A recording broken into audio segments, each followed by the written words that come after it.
ዘውዱ ሾው በመላው አውሮፓ የሚኖሩ ኢትዮጵያውያንና ትውልደ ኢትዮጵያውያን በማህበራዊ ኢኮኖሚያዊና ፖለቲካዊ ጉዳዮች ዙሪያ ያላቸውን ሁለንተናዊ ተሳትፎና እምቅ የህይወት ተመክሮ በጥልቀት የሚዳስስ በይዘቱ ለየት ያለ በአዝናኝ ገጠመኞች የተሞላና በማራኪ ጨዋታዎች የተኳለ ቴሌቪዥን ፕሮግራም ዘውዱ ሾው። ቁም ላለው ቁም ነገር ሲሹም ለተዝናኖት በያሉበት ዘውዱ ሾው።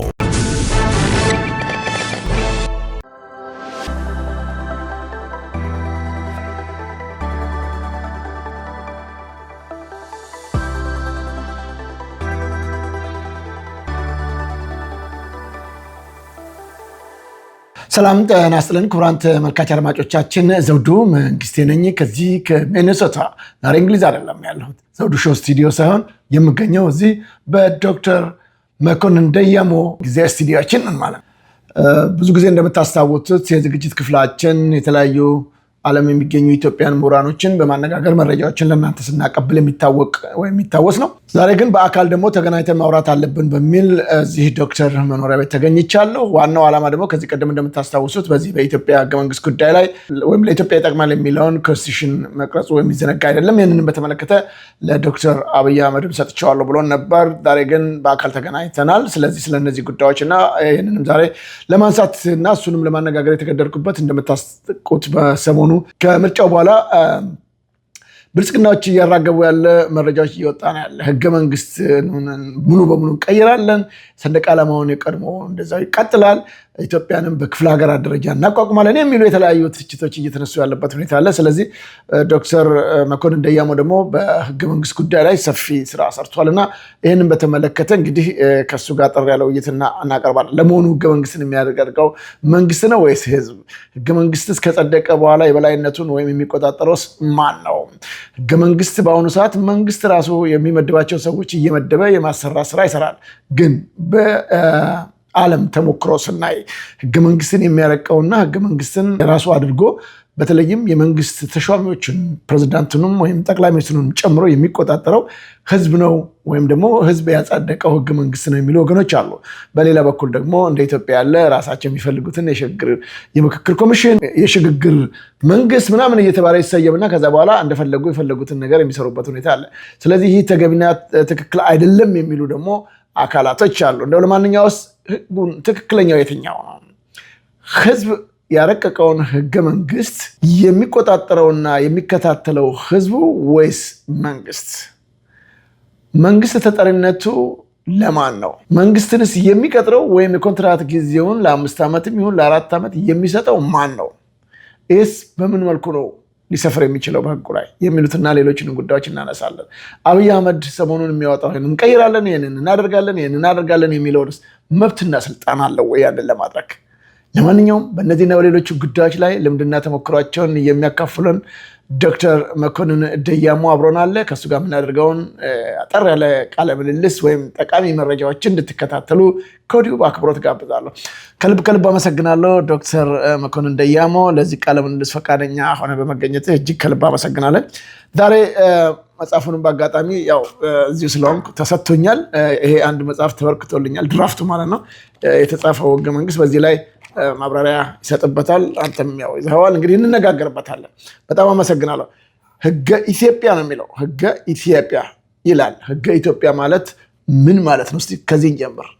ህገ ኢትዮጵያና እንደዚሁም ደግሞ የኢትዮጵያ ህገ መንግስት ልዩነት አላቸው? አዎ ዘውዱ፣ መጀመሪያ አስቀድሜ በጣም ነው የማመሰግነው። እስከ ቤት ድረስ መጥተህ እውነት አረጋግጠህ ለኢትዮጵያ ህዝብ ደግሞ ጠቃሚ ነገር ለማስተላለፍ ስለመጣ በጣም እጅግ አድርጌ ነው የማመሰግነው።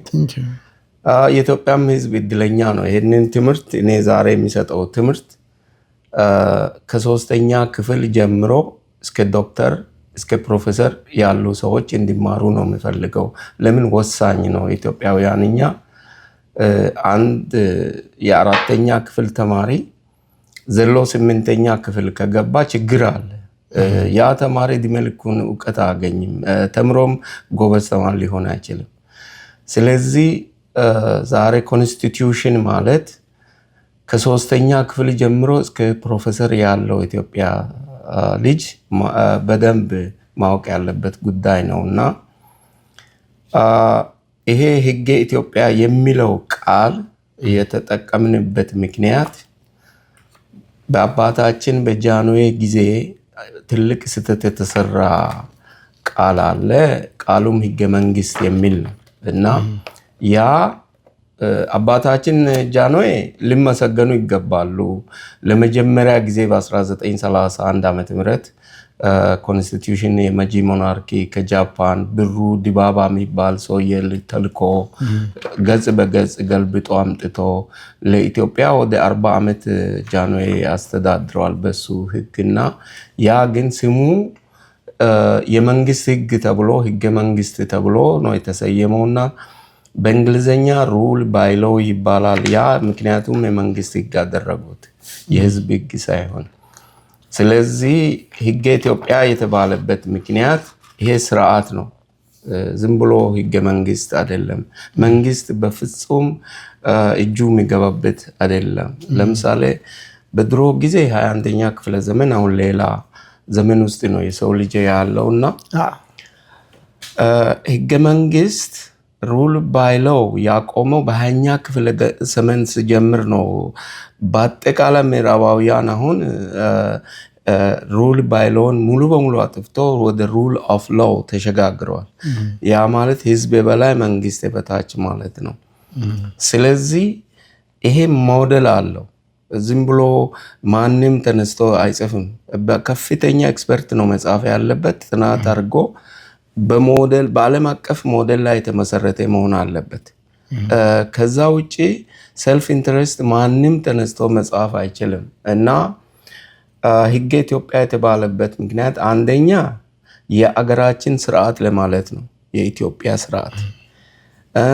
ሁለተኛ ዓለም አቀፋዊ ነው ይሄ ቃል። ለምሳሌ በእንግሊዘኛ በቀጥታ the Ethiopian Constitution ማለት ነው። the Ethiopian Constitution ወደ አማርኛ ሲተረጎም ሕገ ኢትዮጵያ ነው።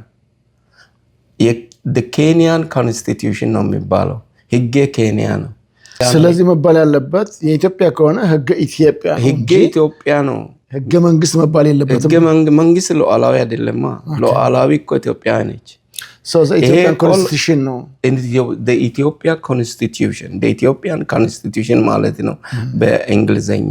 ይሄ the American Constitution, the Kenyan Constitution, the Somalian Constitution, the Sudanese Constitution ነው የሚባለው እንጂ በሌላው ዓለም የኢትዮጵያ ሕግ፣ የአሜሪካን ሕግ፣ የእንግሊዝ ሕግ እያለ ነው የሚቀጥለው ወይስ በሌሎችም ሀገሮች እንዲህ አይነት ተሞክሯል? ከየት አመጡት? ኢትዮጵያ ሕገ መንግስት የሚለው እርኬክ ነው የሚባለው። ለዛ ነው። ለምንድን ነው እሳቸው የበላይ ሕጉንም እሳቸው ምንድን ነው ያበላሹት? ሞናርኪ ስለሆኑ እሳቸው በቀጥታ የህዝብ ሕግ ነው ለማለት አልፈለጉም። ህዝብን የበላይ ነው ለማለት አልፈለጉም።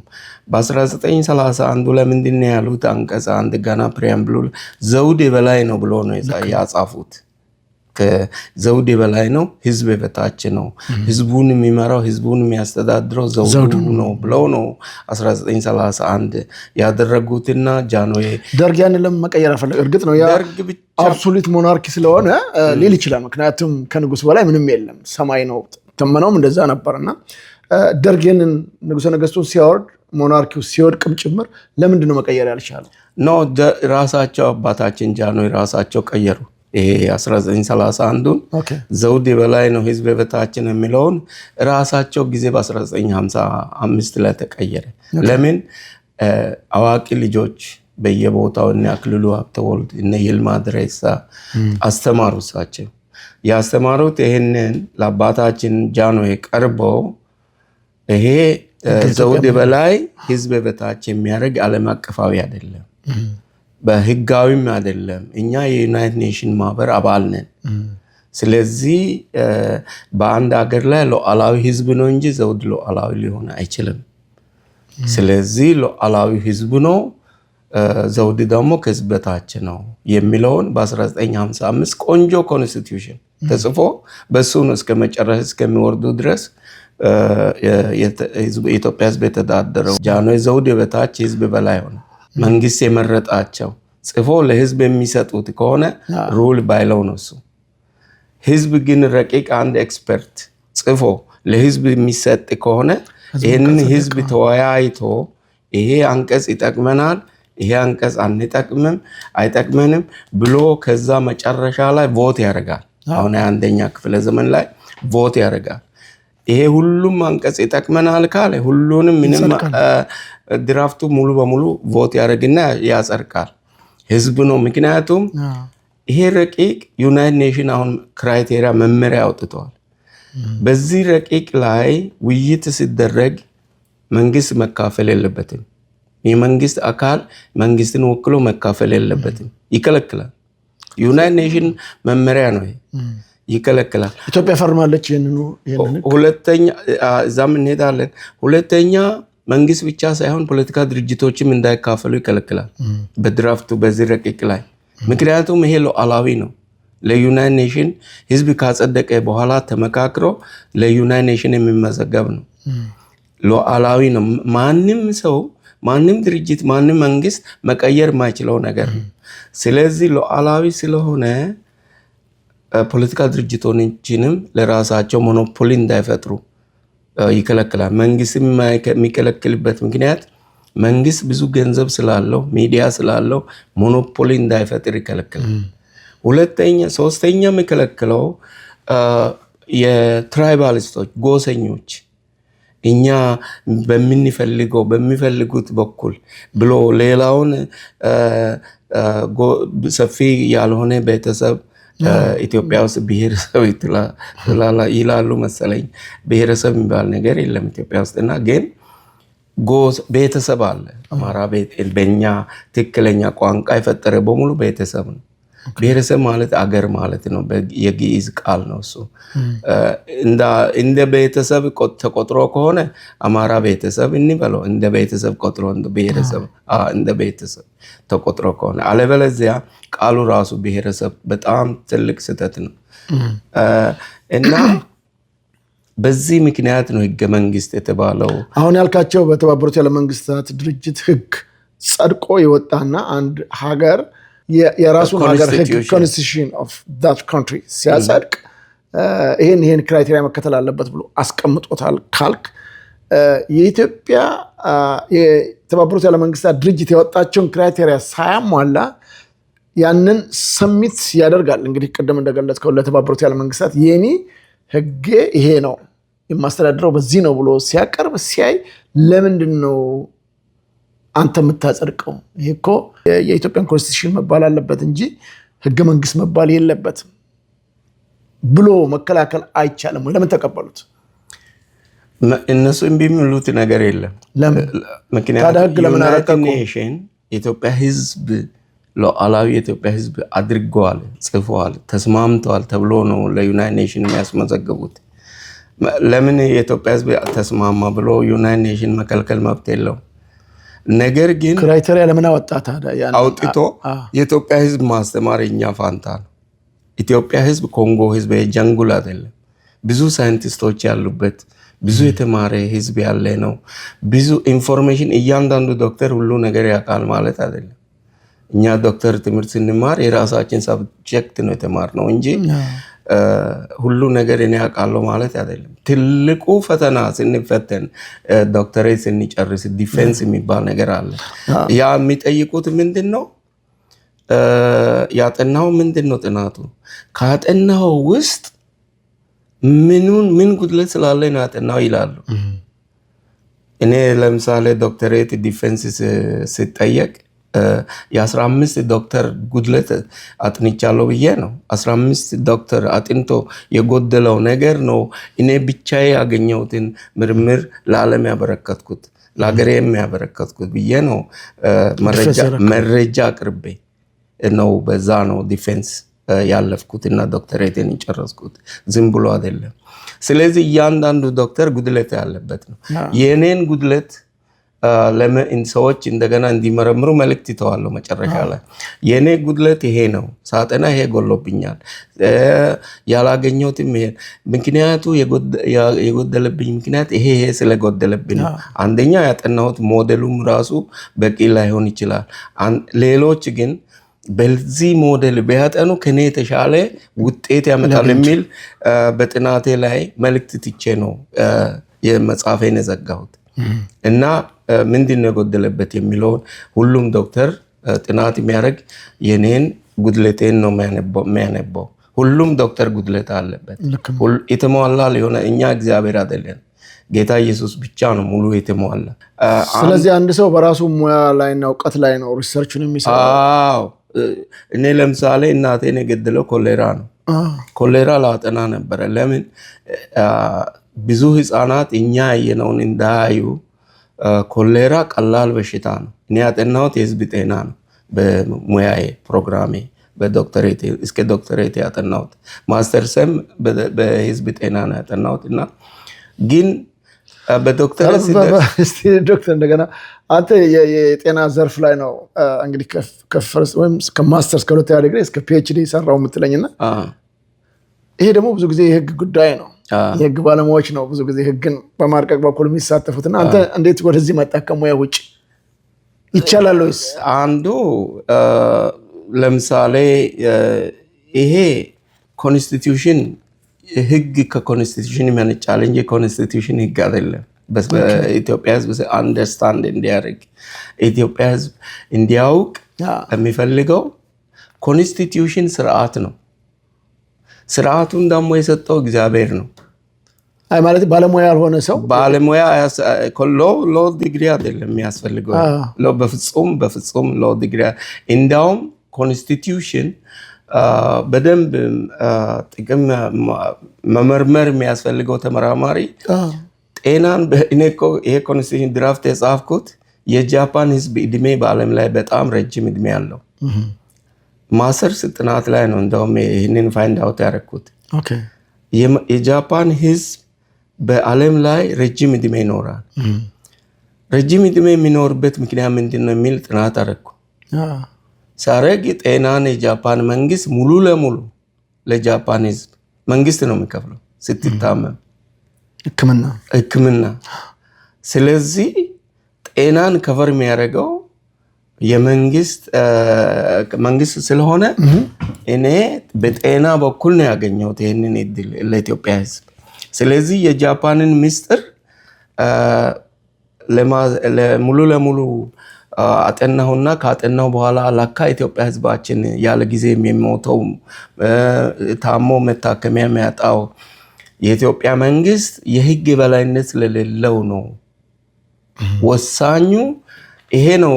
ጤና በመንግስት እንዲሆን የሚያደርገው መንግስት ጥሩ ሆኖ አይደለም፣ የህዝብ ህግ ነው የሚወስነው። ስለዚህ ያ መነሻ ሆነና ይሄ እንደዚህ አይነት ተመራማሪ ነው እንደዚህ አይነት ኤክስፐርት ነው ኮንስቲትዩሽን መጻፍ ያለበት እንጂ ሎ ቋንቋ አይፈልግም። ለምን ይሄ ኮንስቲትዩሽን 3ኛ ክፍል ቋንቋ ነው የሚያስፈልገው። ሎ ቋንቋ እኔ እንደውም እግዚአብሔር ስጥልኝ ዘውዱ አንተ እስከ ቤቴ ድረስ ስለመጣ ለኢትዮጵያ ህዝብ አንድ ትልቅ ትምህርት መስጠት እፈልጋለሁ። ትምህርቱ ምንድነው? የህግ የበላይነትና ህገ መንግስት ልዩነታቸው የኢትዮጵያ ህዝብ እስካሁን አልተረዳም። በአንተ ሀሳብ? እኔ ያውቀዋለሁ፣ አልተረዳም። ፕሮፌሰሮች አልተረዱ፣ ዶክተሮች አልተረዱ። ለምን? አታችመንት ችግር አለ። እኛ የለመድነው ህገ መንግስት ነው። ኢትዮጵያ ዶክተሮች በአጠቃላይ ፕሮፌሰሮች የለመዱት ህገ መንግስት ነው። ደግሞ መንግስት ጽፎ መንግስት አዘጋጅቶ የሚሰጥ ነው የለመድነው። አሁን ያለነው ዘመን 21ኛ ክፍለ ዘመን ነው። አፕሳይድ ዳውን የተገለበጠ ዘመን ነው። ህዝብ የበላይ መንግስት የበታች ዘመን ውስጥ ነው ያለነው። ህዝብ መንግስትን እንዴት አድርጎ እንደሚቀጥር፣ እንዴት አድርጎ እንደሚቆጣጠር፣ እንዴት አድርጎ እንደሚቀጣ፣ እንዴት አድርጎ ከስራ እንደሚያባርር፣ መንግስትን እንዴት ማሰር እንደሚቻል ነው ኮንስቲትዩሽን በአሁኑ ዘመን። እንደ ድሮ አይደለም።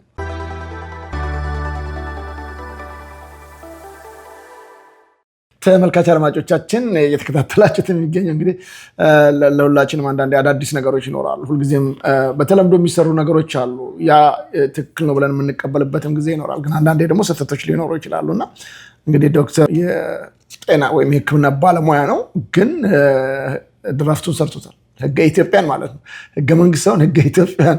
ስለዚህ እዚህ ውስጥ አሁን ከተካተቱ አሁን ቅድም መነሻ የሆነው የጠቀስኩት አለ ዶክተር እንደምታውቀው አብይ አህመድ በየቀኑ የሚቀያየር በየቀኑ የሚለዋወጥ አድቫንቴጁን እያየ እንደ እስስት እየቀያየረ የሚመጣ ሰው ነው። አሁን ህዝቡ በተለይም የፋኖ ትግል እየጠነከረበት ሲመጣና ሲጨንቀው ግራ ሲገባው አሁን ደግሞ የኢትዮጵያን ክልሎች የሚባለውን አጥፍቼ ክፍለ ሀገር አደርጋለሁ፣ በተጓዳኝ ደግሞ ህገ መንግስቱን በሙሉ ይሻራል፣ ሌሎች ሰንደቅ ዓላማችን ነው አንዱ ውዝግብ ያለው። እንግዲህ አንተም ላይ ያስቀመጥከው ባንዲራችን አለ።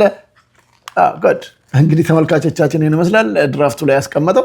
ስለዚህ እነዚህ ሁሉ አስተካክላለሁ ነው የሚለው። ይህንን አሁን እዚህ ላይ የምናያቸውን ነገሮች በሙሉ ደግሞ ለአብይ አህመድ ሰጥቶት ነበር። እንግዲህ ሰው ነው ብሎ ይሰራል ብሎ እዚህ ውስጥ አሁን እንዲቀየሩና በተለይም ከህገ ኢትዮጵያ ላይ ሊገቡ የሚገባቸው ቁልፍ ጉዳዮችን እስቲ ከጠቀስከው ውስጥ በአንቀጽ የተወሰነውን ዋና ዋናዎቹን ብትነግረን። እኛውን ሰንደቅ ዓላማውን እዚህ ያስቀምጠዋል። ሌሎች ሰንደቅ ዓላማ ነው ዋናው። ምንድን ነው አሁን ህዝባችን ብዙ ጊዜ ኮንፊውዝ የሚሆነው ወይም አሁን ለመቀበል ከባድ፣ አንደኛ ኮሎናይዝድ አልሆንም እኛ። የእግዚአብሔር ስርዓት እግዚአብሔር ነው የሰጠው መጀመሪያ ለሰው ልጅ። ዘጸአት 18 ምዕራፍ 18 ቁጥር 20 ላይ ሙሴ የእስራኤልን ህዝብ ከግብፅ ካወጣ በኋላ በትክክል አልመራም። የእስራኤልን ህዝብ ራሱ መሪ ሆኖ ራሱን ለመምራት ፈለገ ሙሴ። በኋላ እግዚአብሔር አየና ኢትዮጵያዊ ዮቶር የሚባል የሙሴ ሚስት ያገባ ልጆች የወለዳትን ሴት ጭምር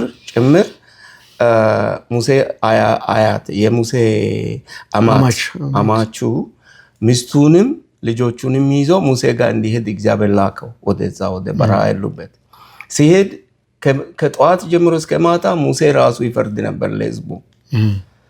በኋላ እግዚአብሔር ስለላከው ሰውየው ምን አለ? ሙሴ አለ የሚታደርገው ነገር ስህተት ነው፣ አንተ ምራ አይደለም። እግዚአብሔር ስራ ሰጥቷል ለአንተ ለህዝቡ እንድታስተምር፣ እንደገና ህግ ሰጥቷል ለህዝቡ እንድታስተምር። ስለዚህ ማድረግ ያለብህ አንተ ፈራጅ ሳትሆን እግዚአብሔር የሰጠውን ስርዓቱንና ህጉን አስተምር ይላል ዘጸአት 18 ቁጥር 20 ላይ። ስርዓት ማለት ኮንስቲቱሽን ማለት ነው። ዛሬ የሰው ልጅ ፈጥሮ ያንን አሻሽሎ ኮንስቲቱሽን ፈጠረ። ለምን? የሰው ልጅ ፈጣሪ ነው፣ እግዚአብሔርም ፈጣሪ ነው። የሰው ልጅ ደግሞ እግዚአብሔር ምሳሌ ስለሆነ ፈጣሪ ነው። ልዩነቱ ምንድን ነው? የሰው ልጅ የፈጠረውን እየፈጠረ ይኖራል። እግዚአብሔር አንድ ፈጠረ ለዘላለም፣ መሬት ፈጠረ ዘላለም፣ ሰማይ ድንኳን ፈጠረ። ከኛ 10 ኪሎ ሜትር ወደ ላይ ከፍ ብሎ ድንኳን አለ፣ መሬትን ሙሉ በሙሉ የሸፈነ እኛ በአይን አናየው።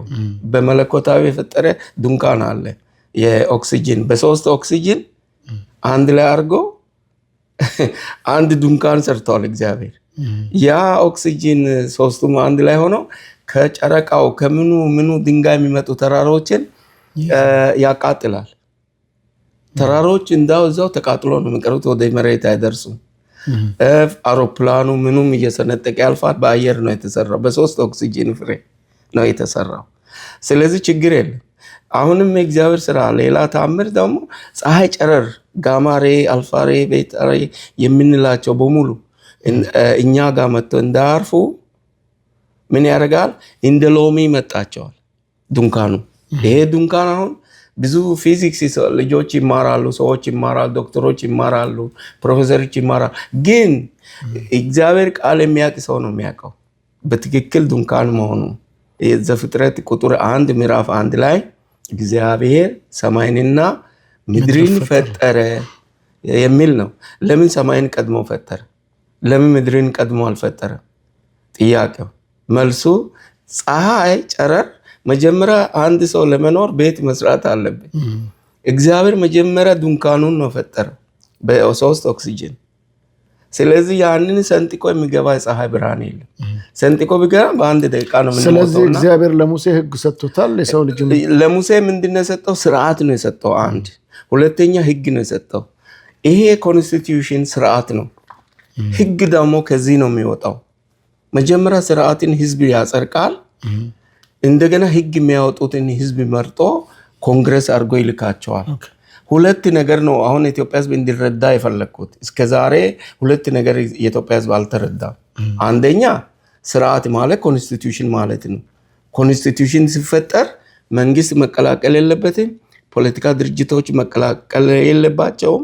እንደገና ትራይባሊስት መቀላቀል ሶስቱን የጎሳ መሪዎች ማለት ነው የጎሰኞች መቀላቀል የለባቸው። ለምን ሞኖፖሊ ይፈጥራሉ ብሎ ነው ዩናይትድ የሃይማኖት አባቶችስ እሱ ዋና ግንባር ቀደም ነው። ክርስቲያን አንድ ቁጥር፣ ሁለት ክርስቲያንና እስላም አንድ ቁጥር።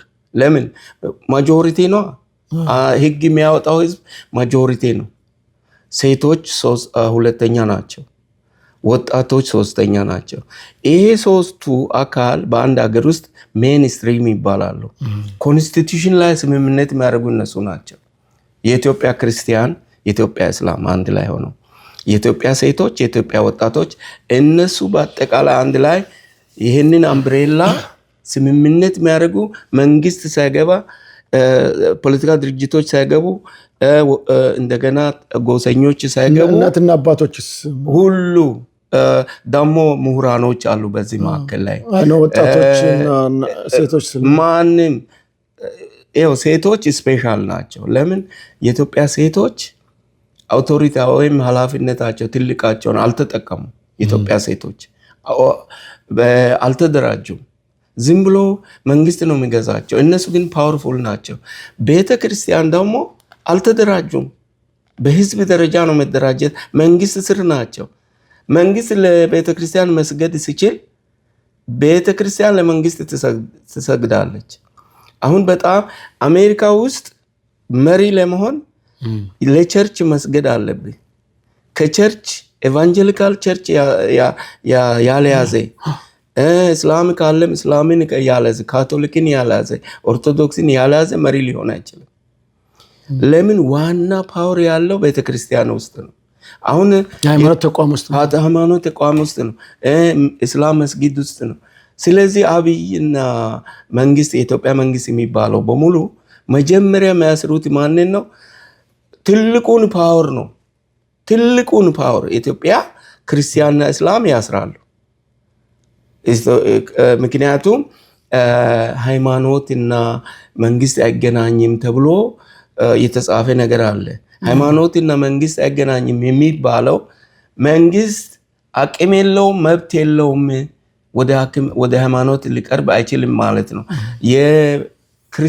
የክርስቲያን ፓወር የበላይ ነው፣ መንግስት የበታች ነው።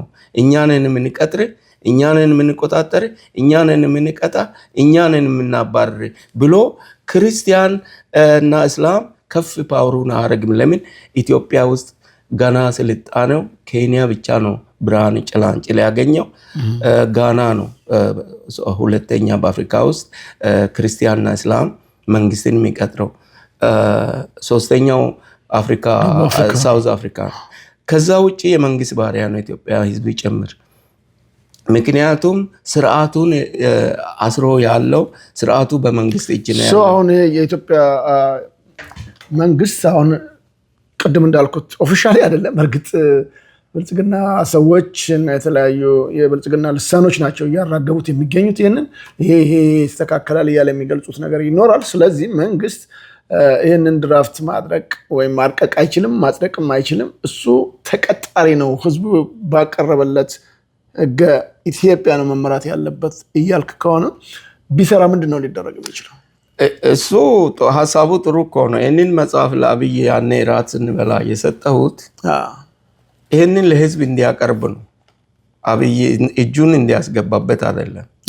ለኢትዮጵያ ህዝብ እንዲያቀርብና ተወያዩ፣ ይሄ ይጠቅማቸዋል፣ የእናንተ ነው፣ ይሄ ስርዓት ይሆናልናል ብላችሁ ካሰባችሁ 14ቱም ክፍላተ ሀገር ተወያዩ።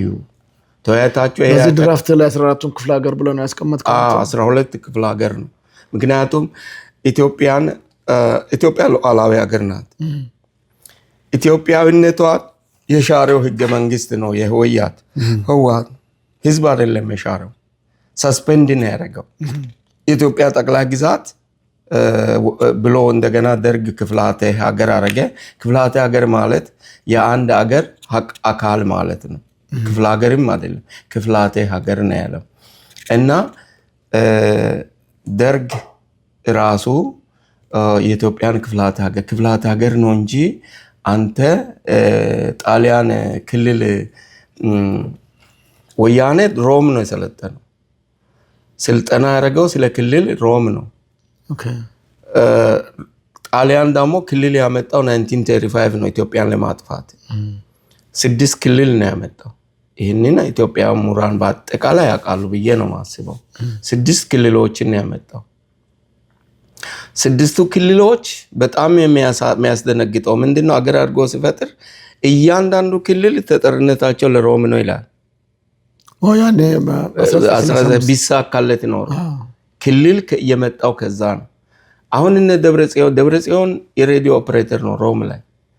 እነ ደብረጽዮን መቼ ማለት ነው 1982 ሲደረግ ደብረጽዮን ከዛ በኋላ እነዛ መስራቾች ቲፒኤልኤፍ መስራቾች ሊደርስ ስልጠና ወስደዋል። እነ ደብረጽዮን ደግሞ ከዛ በኋላ እነመለስ ከዛ በኋላ ደግሞ ተጨማሪ ወደ ማሸነፍ አካባቢ ሲመጡ በቀጥታ ሞዴሉን እንዳለ ክልሉን ያኔ ጣሊያን ሲገባ ኢትዮጵያ ይዞት የመጣው የወደቀውን ለነሱ ነው ስልጠና የተሰጠው። ደብረጽዮን ከሮም ነው ሬዲዮ ሲያስተላልፉ የነበሩት። ይሄ ሪል ነው። ደብረጽዮንም ማንም ያውቃል። ትግራይ የሆነው ማንም መጠየቅ ይችላል። ደብረጽዮን ከሮም በደርግ ጊዜ በእኛ ጊዜ ሬዲዮ ያስተላልፍ ነበረ። ያ መሰረታቸው ህገ መንግስት ላይ ክልል ይዞ የመጡት ከዛ ነው። ክልል ማለት በአማርኛ ክልል ተባለ እንጂ አንቀጽ 47 ላይ አገሮች ነው። አባል አገሮች የተባበሩት ያለ መንግስታት ድርጅት ሲገባ አገሮች ብሎ ነው ያስመዘገበው። 9 ሉዓላዊ አገሮች፣ ሉዓላዊ አባል አገሮች። እሱ ብቻም ሳይሆን ነፃ የመውጣት ኤኒታይም በፈለጉ ሰዓት የራሳቸውን አገር መፍጠር የሚችሉ አገሮች ይላል ቁጥር 2 አገሮች ናቸው። ነፃ ናቸው። አንቀጽ 39 ውጪ አንቀጽ 39 ውጪ አንቀጽ 39ም ስለ መገንጠል ነው የሚያወራው። አንቀጽ 47 ግን እነዚህ የኮንስቲቲዩሽኑ ባለቤት አሁን ያለው ህገ መንግስት ባለቤት 9 አገሮች ናቸው። ኢትዮጵያ የለችም። የኢትዮጵያ አይደለም ባለቤቱ። የህገ መንግስቱ ባለቤት አሁን ያለው ህገ መንግስት ባለቤት 9 ያልታወቁ ዩናይትድ ኔሽን የማያውቃቸው ህወሓት የፈጠራቸው አገሮች በድብቅ ተቀምጠው ያሉ እነሱ ናቸው የኢትዮጵያ ህገ መንግስት ባለቤት ማለት ክልሎች ማለት ነው። አማራ ክልል፣ ኦሮሚያ የምናምን ክልሎች እኛ በአማርኛ ነው የምንለው፣ ግን በዓለም አቀፍ በዩናይትድ ኔሽን አባል አገሮች ሉዓላዊ አባል አገሮች ተብሎ ነው የሚታወቁት። ኮንስቲቱሽኑ የነሱ ነው። ዊ ዘ ኔሽንስ ይላል ፕሪያምብሉ። ባለቤት ማለት ፕሪያምብል ነው የሚገልጸው። የኮንስቲቱሽኑ ባለቤት ማን ነው ብትል 9 ዩናይትድ ኔሽን የማያውቃቸው ፎርጂድ ወይም ኢሊጋል አገሮች ናቸው። ኮንስቲቱሽኑ በዓለም አቀፍ ላይ ትልቅ ወንጀለኛ ነው ኢትዮጵያ ኮንስቲቱሽን እና ዩናይትድ ኔሽን ከ9 ውጭ አሁን ድሬዳዋና አዲስ አበባ በክልል አይደሉም። እነሱ በምን ውስጥ ገብተው አለው? እነሱ ናት የሀገሪቷን በዩናይትድ ኔሽን ራሱ የሚታወቀው ነው አዲስ አበባ። ለምንድን ነው የኢትዮጵያ ካፒታል ሲቲ ተብሎ? የኢትዮጵያ ሉዓላዊ ሀገር ናት። የሉዓላዊ ዋና ከተማዋ ማን ነው? አዲስ አበባ ነው። ይህንን እነሱ ሊሰይሙ አይችሉም፣ ሊቀይሩ አይችሉም።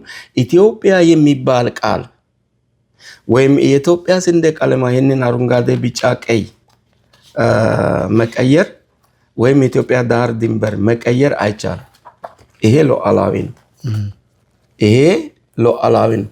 እነሱ ግን የአገሮች ተስፋ ብሎ ኮከብ አስገብቶ የአገሮች ተስፋ የሚል ባንዲራ ነው ያለው። አሁን ኢትዮጵያ ውስጥ የኢትዮጵያ ባንዲራ የለም።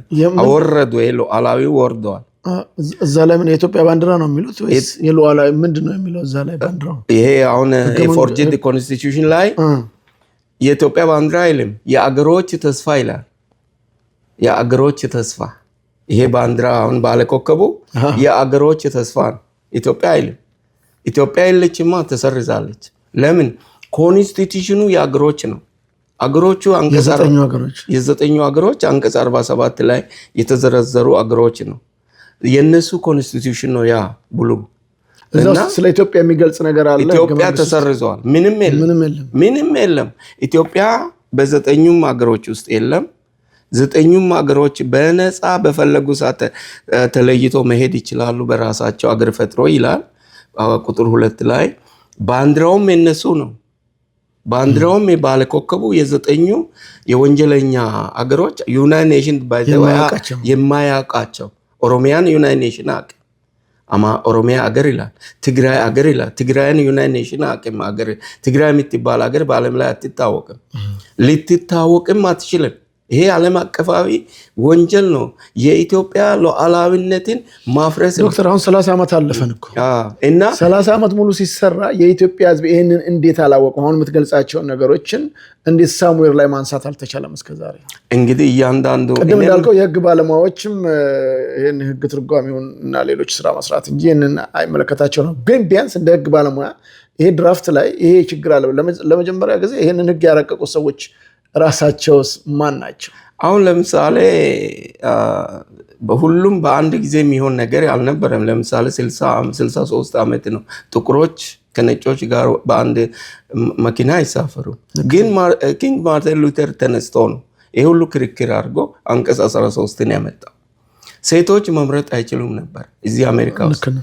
ይህንን 143 ዓመት ድረስ ነው የወሰደባቸው እና ሆነ ብሎ ቆሞ እኔ አሁን ከተከራከርኩ ብቻዬ ነው። ይሄው 8 ዓመት ነው።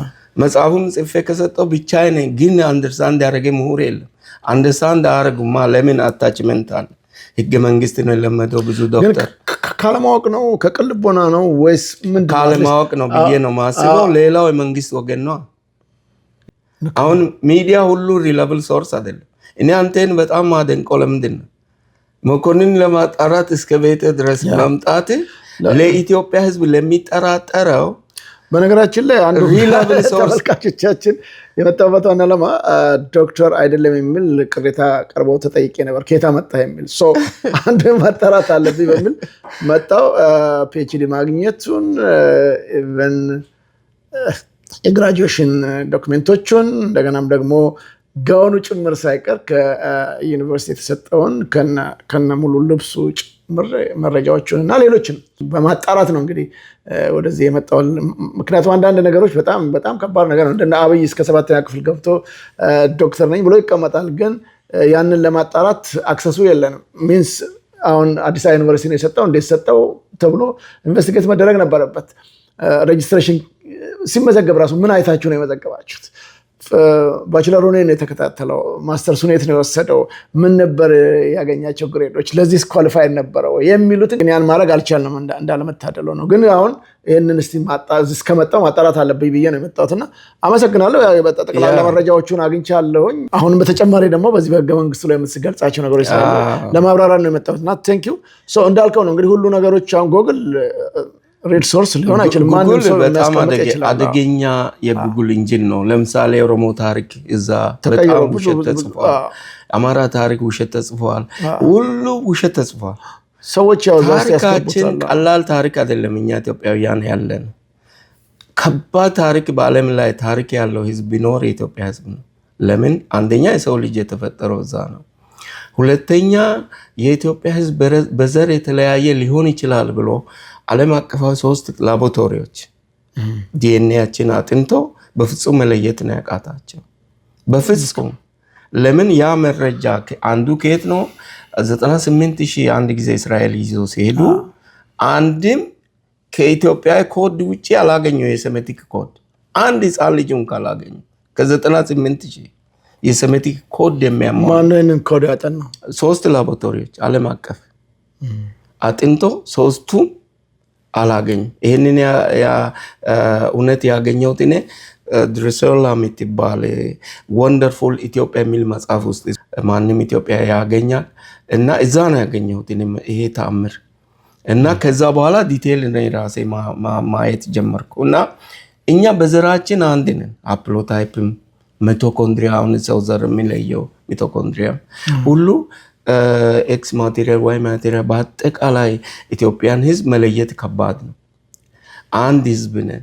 ግን በጉግል ይለያዩናል። ጉግል አደገኛ ወንጀል የሚሰራበት ኢንጂን ነው በኢትዮጵያ ታሪክ በኩል። ሌላው ብዙ መረጃ አለ። ግን ጥሩ አመሰግናለሁ ዶክተር። ተመልካቾቻችን እንግዲህ እየተከታተላችሁት የምትገኙት በዚህ በዘውዱ ሾው ከሚኒሶታ ከዶክተር መኮንን ደያሞ ቤት ሆኜ ነው እንግዲህ ዘገባ እያደረግን ያለ ነው።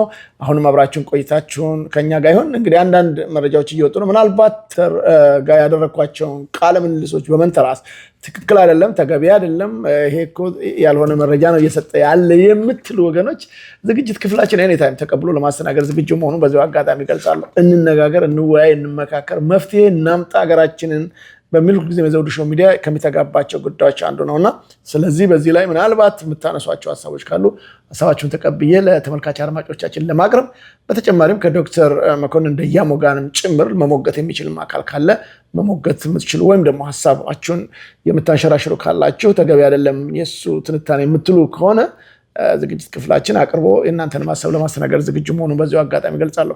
ከልብ አመሰግናለሁ ዶክተር መኮንን። እንግዲህ እዚህ የመጀመሪያው እንትንም ላይ ራሱ በምዕራፍ 1 ጠቅላላ ድንጋጌዎች የሚለው ላይ ያስቀመጠው ቁጥር 1 ላይ የበላይ ህግ የኢትዮጵያ ህዝብ ነው።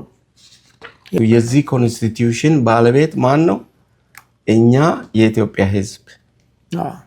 እኛ የኢትዮጵያ ህዝብ የሚል ይሄ 3 ቃል ነው የሚወስነው። ይሄ 3 ቃል ዓለም አቀፋዊ ነው። እኛ አሜሪካ ህዝቦች አይባልም። እኛ የኢትዮጵያ ህዝብ። ለዚህ ባለቤት የሆን እኛ ነን። በዚህ መሰረት ህግ የሚባል ይሄ ስርዓታችን ነው። ይሄ ጋራ ውላችን ነው። ይሄ ስርዓት እኛን የሚያስተዳድረን ነው። በዚህ ነው የምንተዳደረው። ከዛ በኋላ ህግ ደግሞ ከዚህ ነው መርጠን ያወጣ ነው የሚጽፉት። ህገ መንግስት ይባላል። እዚህ አሜሪካ ለምሳሌ ህገ አሜሪካና አሜሪካን መንግስት ወይም በእንግሊዘኛ ቀላል ነው። the Constitution, the American law ህገ መንግስት። የአሜሪካን ህገ መንግስት ኮንግረስ ነው የሚያወጣው። የአሜሪካንን ኮንስቲቱሽን ደግሞ የአሜሪካ ህዝብ ነው የሚያወጣው።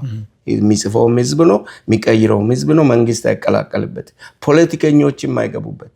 ፖለቲካ በፍጹም አትሰራም በኢትዮጵያ አሜሪካን ኮንስቲቱሽን በፍጹም። የአሁኑ የኢትዮጵያ ህገ መንግስት እየሰራ ያለው የኛ ብሔር ብሔረሰቦች እሱ ኮምፕሊትሊ ኢትዮጵያኖች የሚል ነገር የለም ነው። ብሔርም ብሔረሰቦችም ለውሸት ኢትዮጵያን ህዝብ ለማታለል ያደርጉ ቃል ነው። የግዕዝ ቃል አገሮች ማለት ነው። በግዕዝ ቃል አገሮች ማለት ነው። ብሔር አገርና አገሮች ብለው ህዝብና ህዝቦች ነው የሚሉት። ኢትዮጵያ አንዲት አገር ናት። አንድ ህዝብ ነው ያላት፣ ሁለት ህዝብ የላትም። ያ ከሆነም ኢትዮጵያ እንደ ሉዓላዊ ለምሳሌ ኢትዮጵያ ናት፣ ሉዓላዊ ናት። የትግራይ ህዝብ የኢትዮጵያ ህዝብ ስለሆነ ሉዓላዊ ነው። የአማራ ህዝብ ኢትዮጵያዊ ስለሆነ ነው ሉዓላዊ ነው። ሉዓላዊ ትግራይ ህዝብ የለም ኢትዮጵያ ሉዓላዊ ባትሆን። ሉዓላዊ አማራ ህዝብ የለም ኢትዮጵያ ሉዓላዊ ባትሆን። ሉዓላዊ ኦሮሞ ህዝብ የለም ኢትዮጵያ ሉዓላዊ ባትሆን።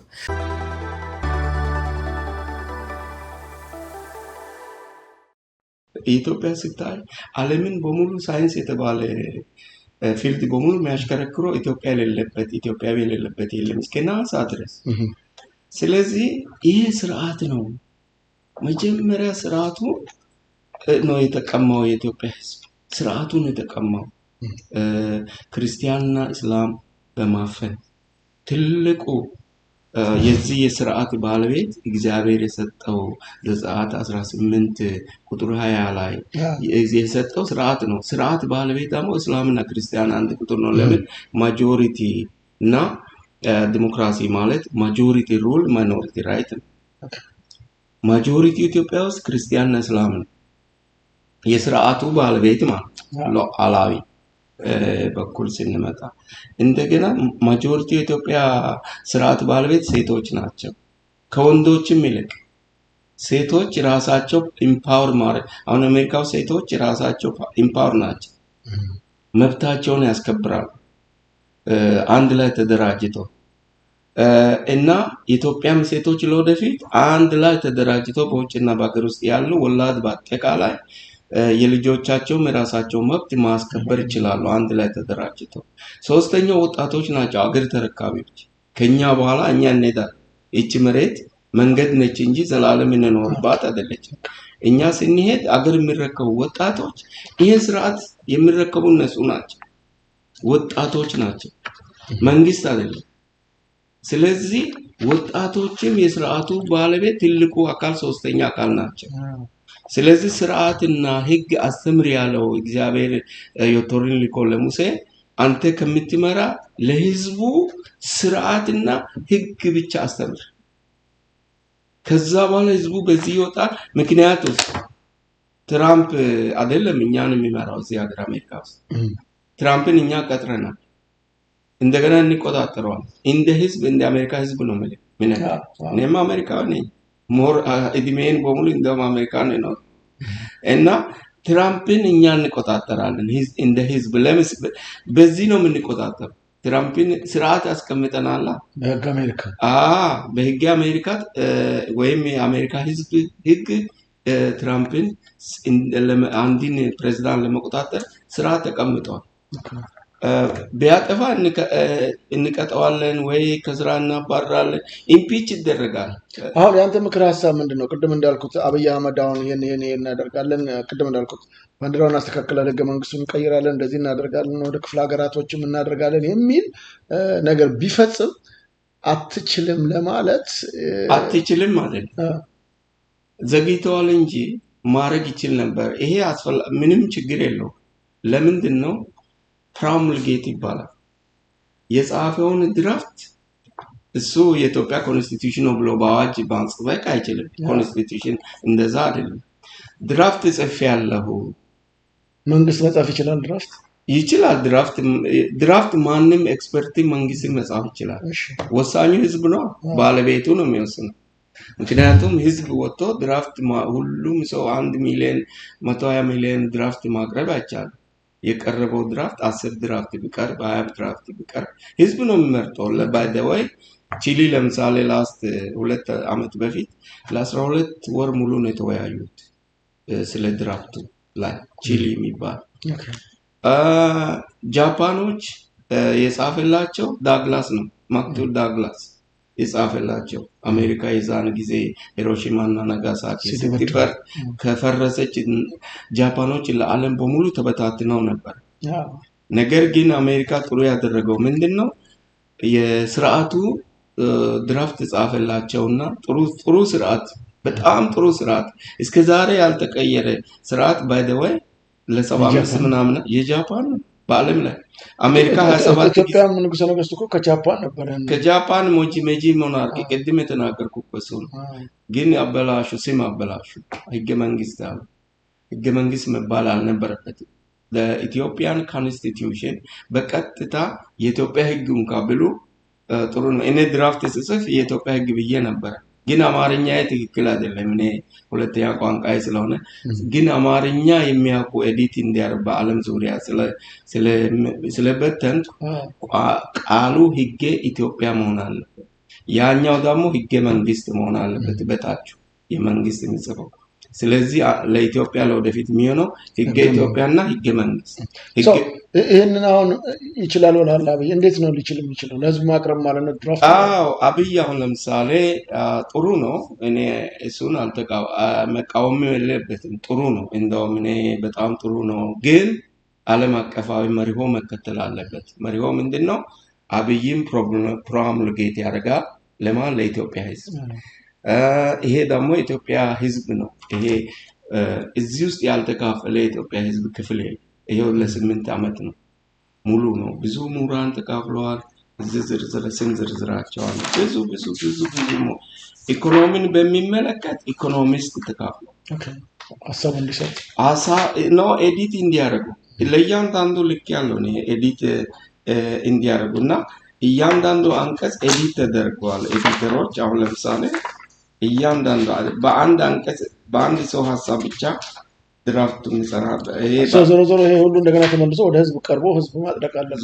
ዞሮ ወደ ህዝብ ይቀርባል። ሁለቱም ሶስትም ሌላም ረቂቅ ጽፎ በኪስ ያዘ ብዙ አለ። ሁሉም ይቀርባል። ይሄ በሙሉ ኤዲተሮች ናቸው፣ ኤዲት ያደርጉ ናቸው። እና እኔ ድራፍቱን ጻፍኩ እንጂ ይሄ ድራፍቴ እኔ እንደዚህ ዳይሬክት ደረቁ ይቅረብ ሳይሆን እያንዳንዱ ባለሙያ ገበሬን በሚመለከት ገበሬ እኔም ጭምር ጤና በሚመለከት ብዙ ዶክተሮች፣ ኢኮኖሚስቶችን በሚመለከት ብዙ ኢኮኖሚስቶች፣ ወጣቶችን በሚመለከት ብዙ ወጣቶች፣ ሃይማኖት አባቶችን በሚመለከት ክርስቲያን ቄሶች፣ ሌሎች ደግሞ ንግድን በሚመለከት የከተማ ነጋዴዎች በሙሉ ነው እዚህ ሐሳቡን በሙሉ ኤዲት እንዲያደርጉ ያደረግነውና ይሄ የኢትዮጵያ ህዝብ ስለዚህ እንቀይራለሁ እናደርጋለሁ ማለት አይችልም። ግን ሐሳቡን ነው ማለት መንግስት አይችልም፣ ፈጽሞ አይችልም። አብይ አሁን ለምሳሌ ረቂቁን ለህዝብ ሰጥቶ ማንም የመንግስት አካል ወይ ምክክር ኮሚሽን የሚባለው ህዝብ እስካልመረጣቸው ድረስ እነሱ መቀላቀል አይችሉም። 11ዱም አይቀላቀሉም። መቀላቀልም መብት የላቸው። ለምን? ህዝብ አይደለም የመረጣቸው፣ መንግስት ነው የመረጣቸው። ይሄ ሩል ባይ ሎው ይባላል። የዛን ጊዜ ሩል ኦፍ ሎው መሆኑ ይቀራል፣ ይበላሻል። ዛሬ አንደኛ ክፍለ ዘመን ሩል ኦፍ ሎው ውስጥ ነን ያለ ነው። ሩል ባይ ሎው መንግስት እጅ ያለበት ዘመን በ20ኛው ክፍለ ዘመን ነው የሞተው። ስለዚህ እነዚህ 11ዱ ረቂቅ ያቀረቡ በአብይ በኩል ምንድነው ማድረግ ያለባቸው? ለህዝብ ሰጥቶ እንዲወያዩ ማድረግ ነው።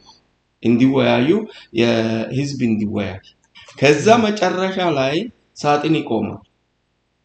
ህዝብ ቮት ያደርጋል። ሳጥን ይቆማል፣ ቮት።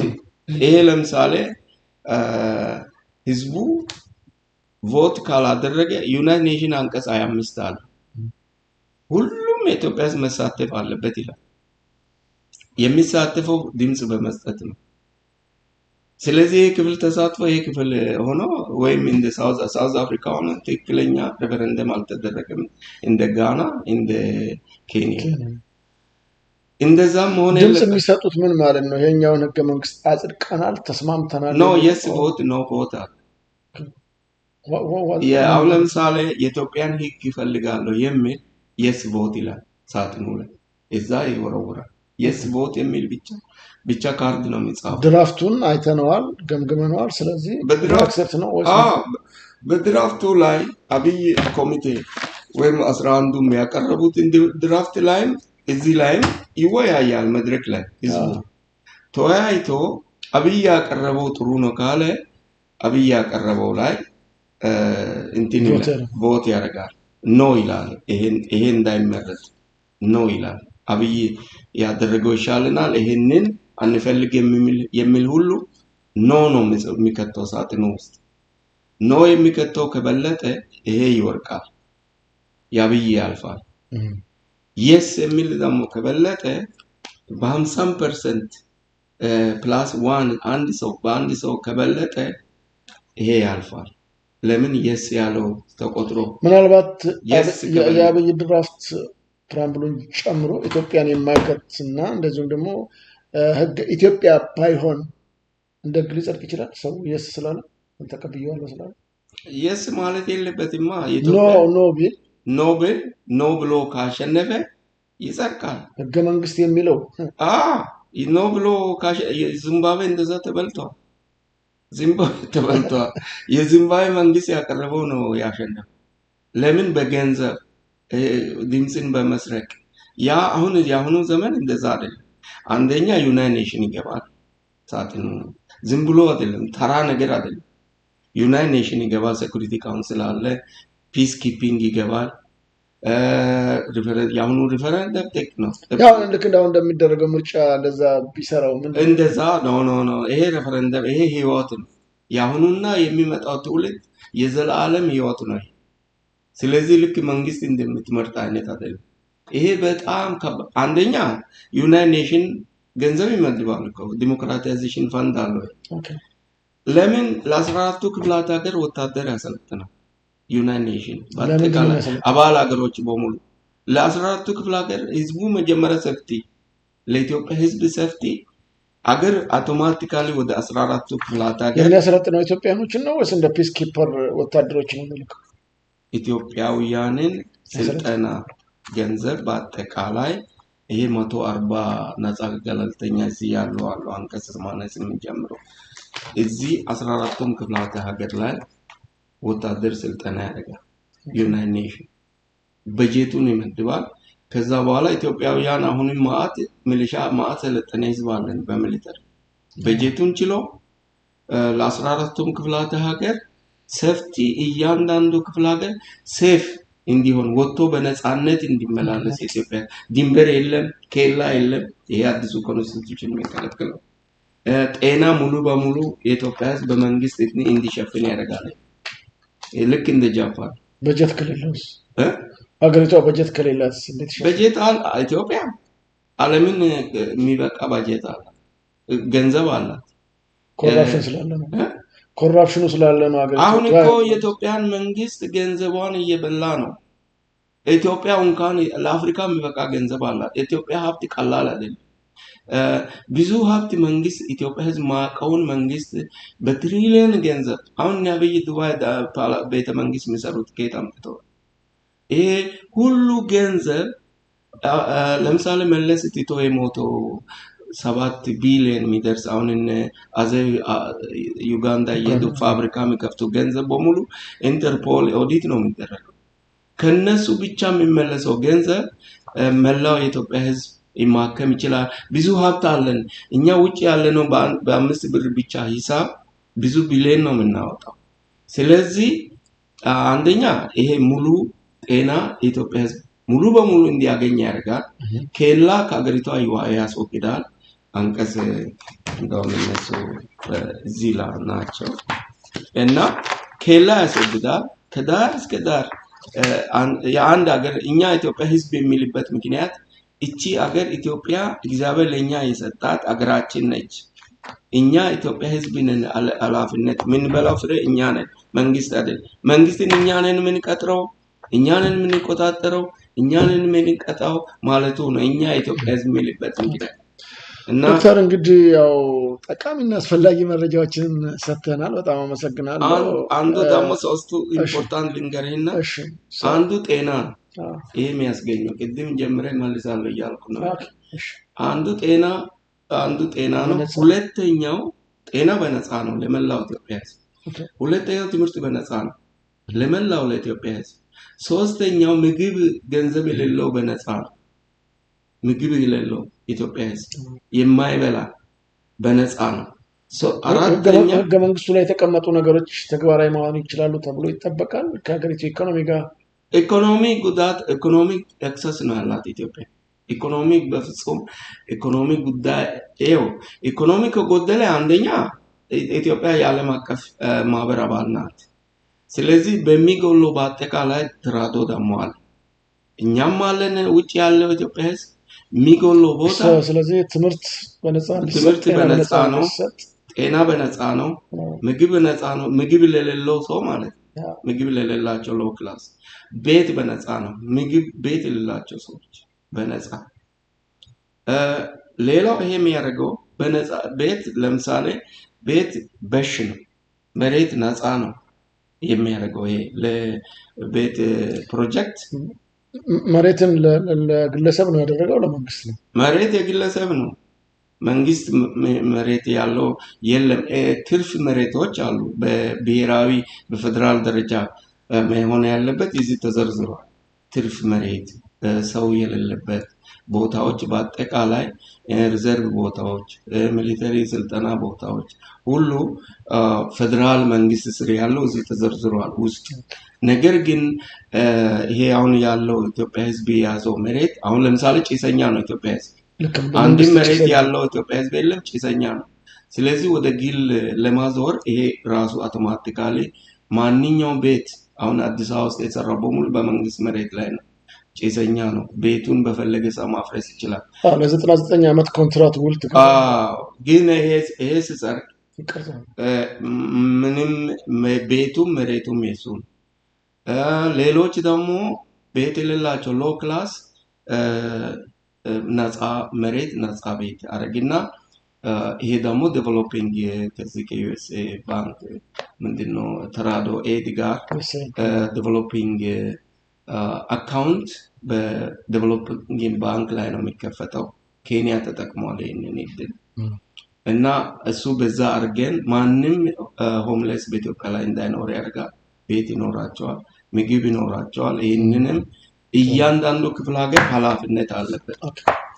እንግዲህ እስቲ የመጨረሻ ሐሳብን ሰዓታችን እየገደበን ነው ያለ የመጨረሻ ሐሳብ ህገ መንግስትን በተመለከተ ሰሞኑ ስለሚነዙት ነገሮች ምንድነው አንተ ምክር ሐሳብ ምናልባት ይሄ ቢከሰት ምን ማድረግ አለበት የኢትዮጵያ ህዝብ ጥያቄ ማንሳት አለው ቅድም እንዳልከው ከምሁራን ጀምሮ እስከ ታች ያልተማረው ክፍል ድረስ የኢትዮጵያ ህገ መንግስት የኢትዮጵያ መንግስት የሚለው ነገር ተገቢ አይደለም የሚለው አንዱ ነገር ነው በተጨማሪ ምን ጥንቃቄ ጉዳዮችን ማድረግ አለበት ምናልባት በአብይ በኩል ይደረጋል ብሎ ቢል ጥንቃቄው አንደኛ ሶስቱ ቃላቶች ናቸው ዓለም አቀፋዊ እኛ የኢትዮጵያ ህዝብ የሚል ሶስቱ ቃላቶች አሉ ወይ አንድ ቁጥር እሱ ነው ለምን የህግ በላይነት ባለቤቱ የኢትዮጵያ ህዝብ ስለሆነ ከመንግስት እጅ ፈንጥቆ የወጣ ነገር ነው መንግስት ኢቭን ረቂቁንም ባያወጣ የመንግስት ግንኙነት 100% የተለየ ነው ሰማይና ምድር ስለዚህ አንዱ የኢትዮጵያ ህዝብ ማወቅ ያለበት አርስቱ ላይ ፕሪያምብሉ ላይ እኛ የኢትዮጵያ ህዝብ ይላል ወይ ሉዓላዊ ስለሆነ ኢትዮጵያ ህዝብ ከዛ በኋላ ይሄ የማይቀየሩ የማይነኩ ነገሮች 3 ናቸው 4 ናቸው ቀጥሎ ኢትዮጵያ የምትባል ሀገር ሉዓላዊነቷን ይገልጻል ወይ ዳር ድንበሯ ለምሳሌ የኢትዮጵያ ሉዓላዊነት ዳር ድንበሯን ይገልጻል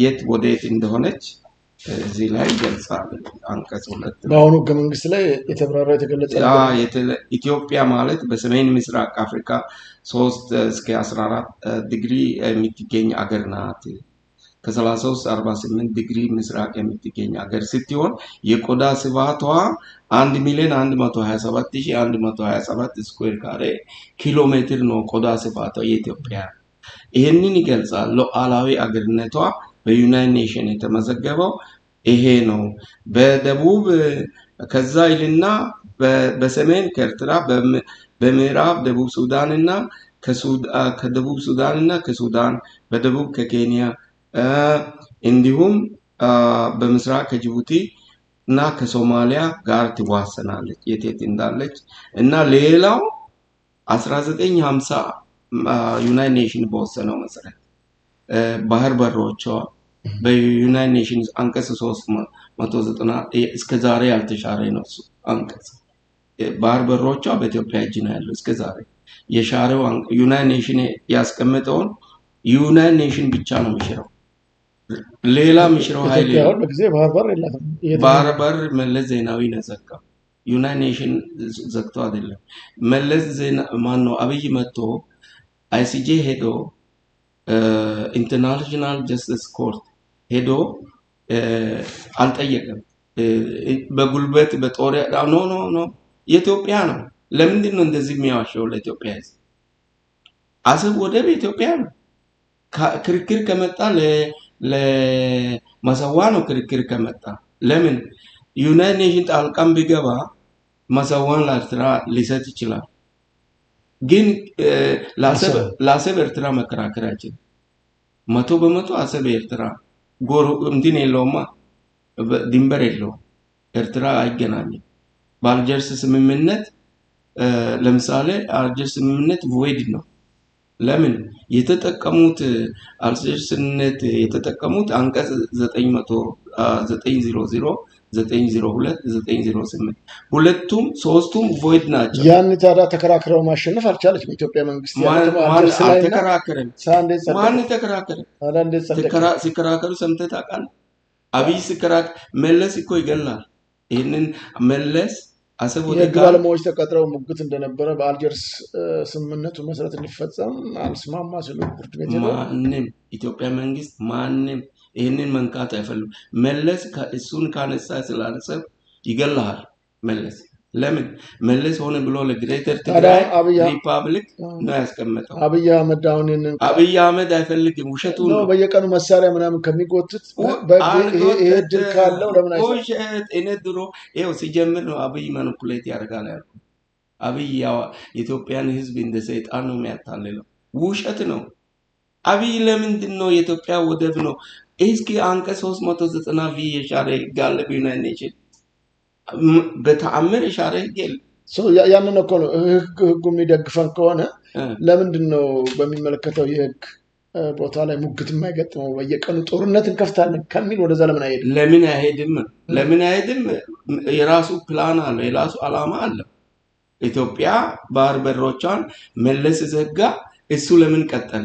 እሱ ለምንድን ነው እንዋጋ ምለው? እሱ ለምንድን ነው ወደ ሶማሊያ እንሂድ ምለው? የኛን ኢትዮጵያ ወደብ አሰብ ተቀምጦ ነው ያለው። 390 ቪ የዘጋ ዩናይትድ ኔሽን አንቀጽ የለም። የኢትዮጵያ ወደብ ነው ብሎ ነው ተቀምጦ። ምንድነው የሚለው? ይሄ 390 ቪ ምንድነው የሚለው? አሰብ የኢትዮጵያ ወደብ ነው፣ ሉዓላዊ ወደብ ነው፣ ደሴቶቹም ጭምር ዳላክ ደሴቶችም ጭምር። እንዴት አረጋገጥክ? አለ ዩኤን ላይ ተቀምጦ። እዚህ ጉግልም ዩኤን አርቲክል እዚህ ጉግልም አለ። በኋላ እኔ ያሳያል።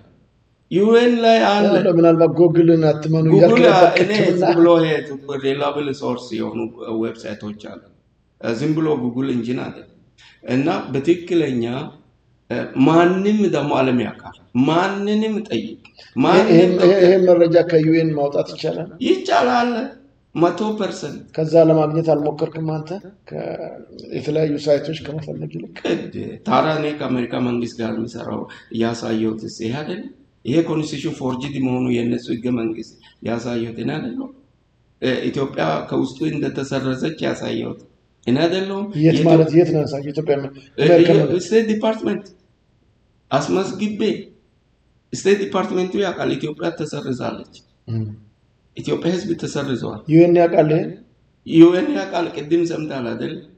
ድራፍት የበተንኩትን በሙሉ ለዓለም ዙሪያ ቻይና ጭምር ራሽያ ጭምር በሙሉ ሴኩሪቲ ካውንስል 15ቱም ሴኩሪቲ ካውንስል መልስ እንግዲህ በትዊተራቸው ፔጅ ነው ለእያንዳንዱ ፕሬዝዳንት የለጠፍ ነው። መረጃ አላቸው። ነገ ነገር በሚመጣበት ጊዜ መረጃ እንዲሆን ነው የበተነው። 15ቱም ሴኩሪቲ ካውንስል ተበትነናል። አሁን ምንድነው ይሄ? ለምሳሌ ህንድ ፓኪስታን ከህንድ ስትለይ ዝም ብሎ ፓኪስታንን ያለ ወንዝ አልተዋትም። ዩናይትድ ኔሽንስ እንግሊዞች ናቸው ያኔ ከፋፍለው። እንግሊዝ አሁን ለምሳሌ ፓኪስታን ስትገነጥል ህንድ ደግሞ ወንዞችን እኔ እፈልጋለሁ አለች። ስለዚህ ወንዞቿን እንዳታ ህንድ ፓኪስታን ግድብ ለመገደብ ስትፈልግ ህንድ ደግሞ ወንዙን 20 ኪሎ ሜትር ሙሉ በመሬት ሰረቀች እና ዞር አረገችው። ከዛ ክርክር መጣ። ይሄ ከሆነ አለ አይሲጄ ሄዱ 6 ወንዞች 3 አካፈሉላቸው። ምንም ሊያደርጉ አልቻሉም። ህንድ 3 ወንዝ ፓኪስታን 3 ወንዝ ወሰደች እና ዝም ብሎ አይደለም። እንግዲህ በዚህ መሰረት ኢትዮጵያኖች መጠየቅ የሚገባቸው ጉዳዮች እነዚህ ነገሮች ማስተዋል አለባቸው። መጠየቅም አይደለም። አንደኛ ኤርትራ ከተከራከረች ነው ስለ ኤርትራ ሳይሆን ህገ መንግስቱን ለማጽደቅ አንድ አብይ ቢያመጣ እንኳን እነዚህ ቅድመ ሁኔታዎች አሉ ወይ ብሎ ማወቅ እንዲገባቸው ነው አሁን የጠቀስከው ቅድም። እነዛ ማየት አለበት የኢትዮጵያ ህዝብ። ኢትዮጵያ ህዝብ አንደኛ እኛ የኢትዮጵያ ህዝብ የሚል ባለቤት ነው። አሁን ለምሳሌ ህገ መንግስቱ ላይ ኢትዮጵያ ህዝብ ባለቤት አይደለም። ባለቤቱ በዓለም ላይ ወንጀለኛ የሆኑ ዓለም መንግስታት የማውቃቸው 9 አባል ሀገሮች ናቸው። የህገ መንግስቱ ባለቤት አንዱ እኛ የኢትዮጵያ ህዝብ የሚለው ይሄ ለመላው 193 ሀገሮች እኛ የዚህ ሀገር ህዝብ የሚል የተጻፈ የመጀመሪያ 3ቱ ቃላቶች የኢትዮጵያ ህዝብ ማወቅ አለበት። ቀጥሎ ምንም የማትደራደረው ሉዓላዊ ኢትዮጵያ ስሟ ማይነቃነቅ እዛ ድርድር ውስጥ አትገባም። 2 በል። 3ኛው የኢትዮጵያ ሰንደቅ ዓላማ ሉዓላዊ፣ ይሄ ድርድር ውስጥ የምትገባ አይደለም። በስንት ሺህ ዓመት ዘመን እንዲያውም በዓለም ላይ ከዚህ ባንዲራ በፊት የተፈጠረ ሌላ ባንዲራ የለም። ጉግል ላይ የተለያየ ሊያደርጉ ይችላሉ። ውሸት ነው እሱ። ሳይንቲስቶች እንኳን እስከዛሬ ይመራመራሉ።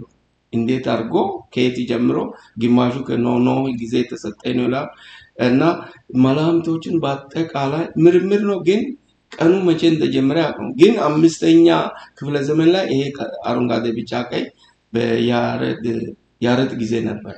ይሄ በ5ኛ ክፍለ ዘመን በማንም ሀገር ላይ ባንዲራ በሌለ አንዱ 2ኛ እሱ ነው። ድርድር ውስጥ የማይገባ ሌላው የኢትዮጵያ ዳር ድንበር ከነ ባህር በሯቸዋል። ድርድር ውስጥ አይገባ። እኛ ለምን አሰብ ኢሳያስ ራሱ እኮ አሰብን አልተከራከረም። ኢሳያስ ኢትዮጵያ ወደብ አይኑራት አላለ።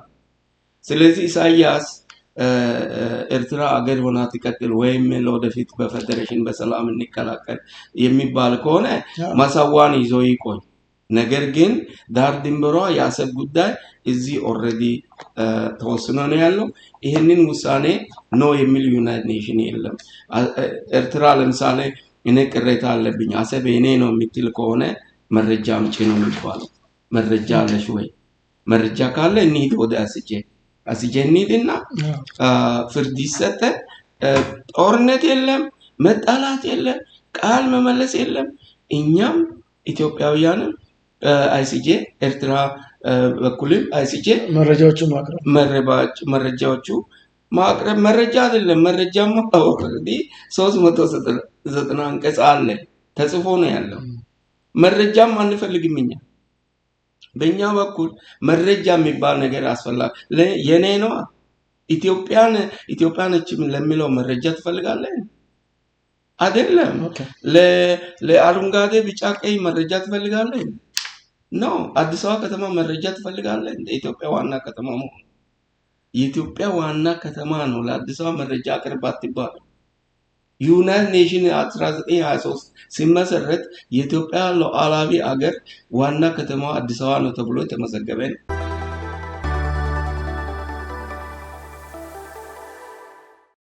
በጣም አመሰግናለሁ። ያው እንግዲህ ሰፊ ሀሳቦችን ሰጥተናል። ኢትዮጵያ ሕዝብም ጥንቃቄ በሚያደርጋቸው ጉዳዮች ላይ ጥንቃቄ እንዲያደርግ ጠቁመዋል። ከልብ አመሰግናለሁ። እንደው አንድ ደቂቃ ልስጥ ያው ሰዓት ስለሚገድበው ተጨማሪ ሊጨምርና አብራራና ለዝጋ የምትለው ሀሳብ ካለ አመሰግናለሁ። በቃ እኔ እንደው እንግዲህ ሌክቸር ሲደረግ መጨረሻ ኮንክሉዥን ይደረጋል እና የተናገርኩትን ኮንክሉዥን ለማድረግ የፈለኩት ምንድን ነው ሉዓላዊ 4 ነገሮችን ኢትዮጵያ ሕዝብ እንዲያውቅልኝ የማይቀየር መንግስት መጥቶ መቀየር ማይችላቸው ኢትዮጵያን መቀየር ድርድር ውስጥ የማይገባ ስሟን። ሁለተኛ ኢትዮጵያ ሕዝብ ሉዓላዊ ሆኖ በእሷ ምክንያት ነው። እሷ ነች ሉዓላዊ። ከዛ ነው ኢትዮጵያ ሕዝብ ሉዓላዊ ሆኖ። ማንም የኢትዮጵያ ሕዝብ ሉዓላዊ ነው እስከ አንድ ሰው። ስለዚህ ከዛ ድርድር ውስጥ አይገባም። ሁለተኛው ድንበር ነው። ኢትዮጵያ ዳር ድንበር የታወቀ ነው። በዩናይትድ ኔሽን ተመዝግቦ የተቀመጠ ነው። እስካሁን የተወሰደ ካለ ነገ ይመለሳል። በማንኛውም ኢትዮጵያ ዳር ድንበር ቴሪቶሪያል ኢንቴግሪቲ የትኛውም ጫማ ከኢትዮጵያ የተሸጠ ቢኖር በሱዳን በኩል ምንም ቢሆን ይመለሳል። ዳር ድንበራችን እሱ ነው። እሱን እንዲያውቅ እሱን የኢትዮጵያ ሕዝብ እንዲያውቅ። ሌላው ድርድር የማይገባ አረንጓዴ ቢጫ ቀይ ባንዲራ ድርድር ውስጥ አይገባም። መደራደር አይችልም። ሉዓላዊ ነው። ኢትዮጵያ ሉዓላዊ ነው። ታሪካዊ ነው። የአድዋ ደም ያለበት አባቶቻችን ጉራ ላይ ጉንዲት ላይ በአጠቃላይ በኢትዮጵያ ላይ ኢትዮጵያ ሕዝብ ደሙን ያፈሰሰ መላ የኢትዮጵያ ሕዝብ ደም ያለበት አረንጓዴ ቢጫ ቀይ ምንም ነገር አርማ በማዕከል የሌለው ድርድር የሌለው ይሄ ነው። ይሄንን እንዲያውቅ ነው የምፈልገው። ከልብ አመሰግናለሁ ዶክተር። ክቡራን ተመልካች አድማጮቻችን እስካሁን ስትከታተሉ የነበረው ከዶክተር መኮንን ደያሞ ጋር ያደረግነውን በተለይ በህገ መንግስት ጉዳይ ላይ ሰፊ ማብራሪያዎችን ሰጥተናል። እንግዲህ በገቢር ቅድምም ተገልጫለሁ። ይሄ ነገር ትክክል አይደለም፣ ተገቢ አይደለም የምትሉ ወገኖቻችን ወይም ደግሞ ይህንን ነገር እንሞግታለን ከዶክተር መኮንን ደያሞ ጋር የምትሉ ካላችሁ የዝግጅት ክፍላችን ተቀብሎ የሚያስተናግድ መሆኑን እየጠቆምኩኝ በተጓዳኝ ማወቅ የሚገባንን ነገር ያወቅን ይመስለናል። ያልገባንን ነገር ደግሞ በተጨማሪ በሌላ ጊዜ በሌሎች ደግሞ በዚህ ጉዳይ ላይ ኮንሰርን ያደርገናል የሚሉ አካሎች ካሉ አቅርበን ከእናንተ ተመልካች አድማጮቻችን ጋር እንዲወያዩ እድሉን እንፈቅዳለን። ከልብ አመሰግናለሁ። እስካሁን ከዝግጅቶቻችን ጋር አብራችሁ ለቆያችሁ ተመልካች አድማጮች በመላው ዓለም ለምትገኙት እንግዲህ በቀጣይ በሌላ እንግዲህ እስከምንገናኝ ሰላም ጤና ይስጥልኝ እያልኩ የምሰናበታችሁ ይህን ዝግጅት በማቅረብ እስካሁን ከእናንተ ጋር ቆይታ ያደረግኩት እኔ ዘውዱ መንግስት የነበርኩኝ። መልካም ጊዜ። ቴንኪው። አመሰግናለሁ።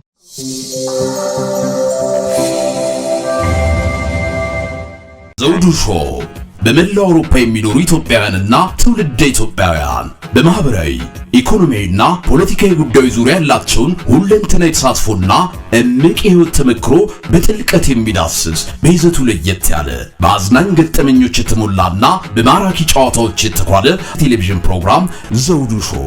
ቁም ላለው ቁም ነገር ሲሹም ለተዝናኖት በያሉበት ዘውዱ ሾው።